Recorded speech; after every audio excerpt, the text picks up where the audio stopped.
কিন্তু আমার কাছে সিনেমাই মনে হয় নাই। কে কারে মারতেছে, কেন গুলি করতেছে, খালি গুলি করলে যাই, কোনো সিনেমা নাই, কোনো রোমান্টিকতা নাই, কোনো গল্প নাই, কোনো থিম নাই, কোনো কিচ্ছু নাই। এটা ফন নাতি যারা ওই সাকিব আল হাসানরে ওই 0 রানে 3 বলে 0 করে ওরে ভালোবাসে, ওই রকম সাকিবরে যারা ভালোবাসে তারা সিনেমা দেখার জন্য পাগল হয়েছে।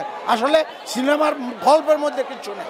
আমি ওই 1999 জন ভালো, আমি একা ভালো লাগে না, আমি সেই একজন।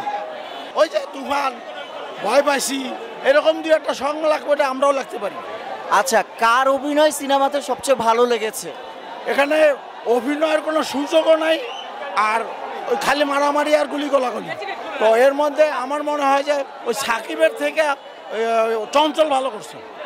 এত নামি দামি এবং এত কস্টলি একটা ছবি, এবং সাকিব খানকে যেখানে একেবারে মাথায় উঠানো, আকাশে উঠায় নিয়ে আসা হয়েছে, সেই জায়গায় এই রকমের ক্রেজি একটা সিনেমায় যদি একটা গল্প না থাকে, মানুষ কিন্তু একটা গল্প চায়।